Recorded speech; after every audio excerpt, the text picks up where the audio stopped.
નમસ્કાર. રાજકોટ મહાનગરપાલિકાનું કોઈપણ નવો કરબોજો નાખ્યા વગરનું ₹3604.70 કરોડનું બજેટ સ્ટેન્ડિંગ કમિટીમાં મંજૂર કરવામાં આવ્યું. શહેરના વિકાસ, સુવિધાઓ અને ઇન્ફ્રાસ્ટ્રક્ચર પર કેન્દ્રિત આ બજેટમાં નાગરિકો પર કોઈ વધારાનો કર લાદવામાં આવ્યો નથી. બજેટ મંજૂરી સાથે હવે રાજકોટ શહેરના વિવિધ વિકાસ કાર્યોને નવી ગતિ મળવાની શક્યતા. વધુ સમાચાર માટે જોડાયેલા રહો આરપી ગુજરાત ન્યૂઝ રાજકોટ. આજ રોજ રાજકોટ મહાનગરપાલિકાનું વર્ષ 2026-27નું અંદાજપત્ર અમારા ભારતીય જનતા પાર્ટીના અધ્યક્ષ ડોક્ટર માધવભાઈ દવે, રાજકોટના લોકપ્રિય મેયર બેન શ્રી નયનાબેન પેઢડિયા,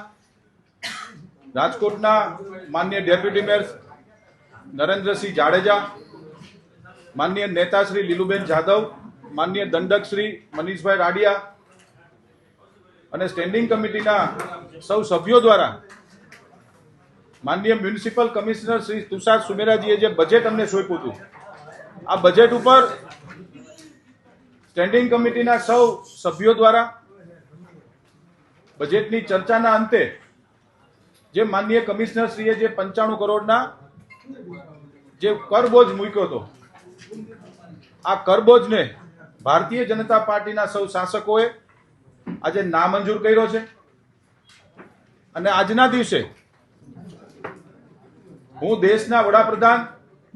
માનનીય નરેન્દ્રભાઈ મોદી સાહેબ, ભારત દેશના ગૃહ અને સહકારિતા મંત્રી માનનીય અમિતભાઈ શાહ સાહેબ, અમારા રાષ્ટ્રીય ભારતીય જનતા પાર્ટીના અધ્યક્ષ માનનીય શ્રી નીતિન નવીનજી, ગુજરાત રાજ્યના માનનીય મુખ્યમંત્રી શ્રી ભૂપેન્દ્રભાઈ પટેલ સાહેબ, અમારા ભારતીય જનતા પાર્ટીના ગુજરાત એકમના અધ્યક્ષ માનનીય શ્રી જગદીશભાઈ વિશ્વકર્મા સાહેબ,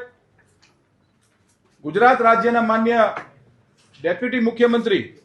માનનીય શ્રી હર્ષભાઈ સંઘવી સાહેબ અને ખાસ કરીને જેણે રાજકોટને વિકાસની હરણફાળ તરફ લઈ જનાર અમારા ભારતીય જનતા પાર્ટીના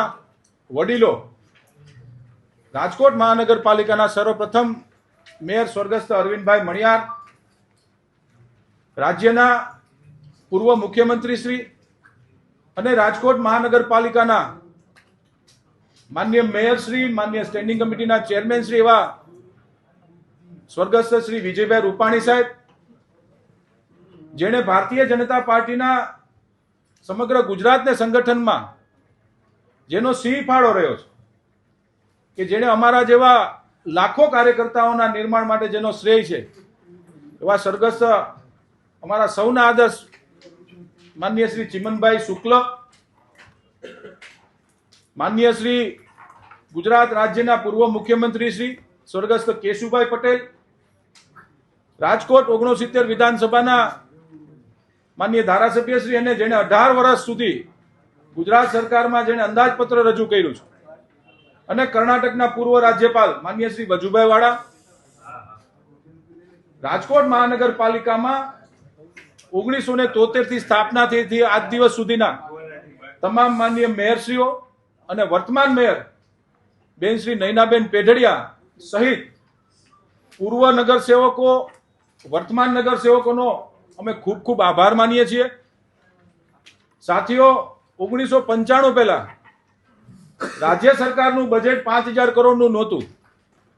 જ્યારે આજે રાજકોટ મહાનગરપાલિકાનું બજેટ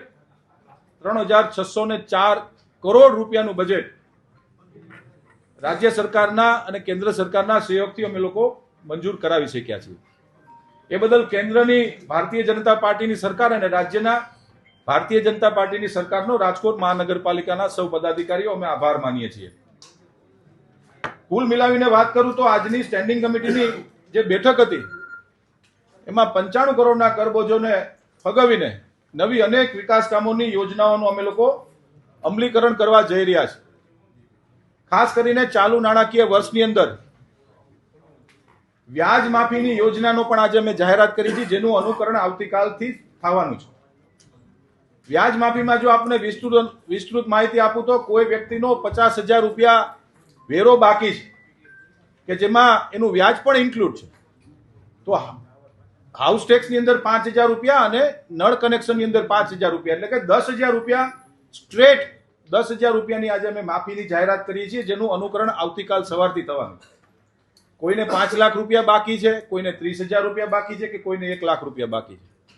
સીધું 10,000 રૂપિયા રાજકોટ મહાનગરપાલિકાના ભારતીય જનતા પાર્ટીના શાસકો દ્વારા આજથી 10,000 રૂપિયાની માફીની જાહેરાત કરીએ છીએ. આપણે સૌએ જોયું કે રાજ્ય સરકાર દ્વારા જે કમ્પ્લીશન સર્ટિફિકેટ, જે ફ્લાવર બેડનો જે ઇસ્યુ હતો, એમાં માનનીય મુખ્યમંત્રી શ્રીની ભારતીય જનતા પાર્ટીની ભૂપેન્દ્રભાઈ પટેલની સરકાર દ્વારા ખાસ કિસ્સામાં જે રાજકોટ મહાનગરના જે બિલ્ડરોને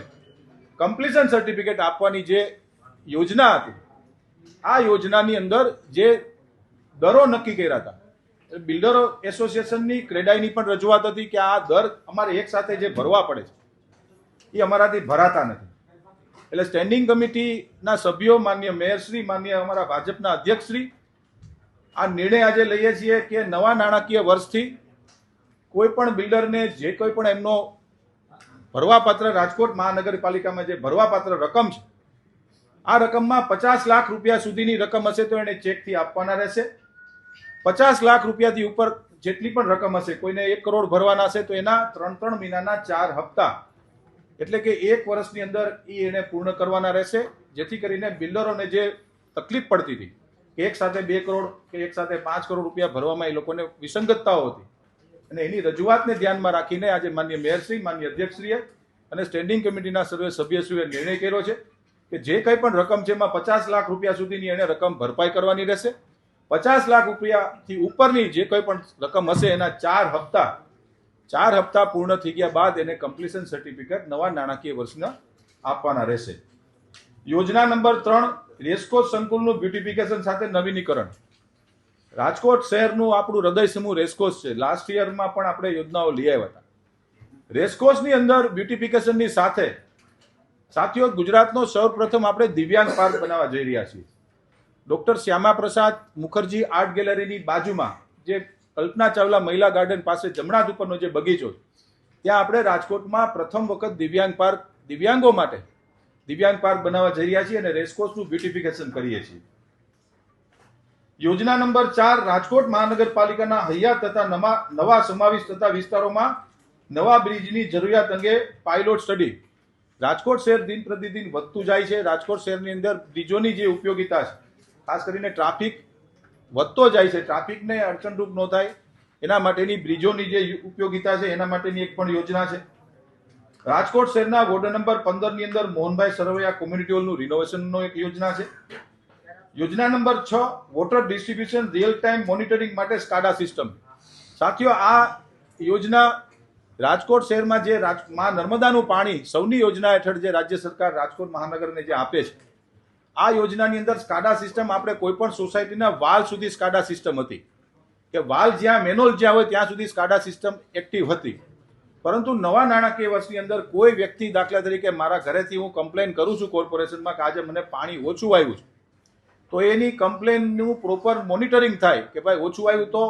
100 લીટર ઓછું છે, 200 લીટર ઓછું છે, કે સાવ બ્રેકઅપ પડ્યું છે, તો ઘર સુધી સ્કાડા સિસ્ટમ, મશીન નથી મૂકવાના,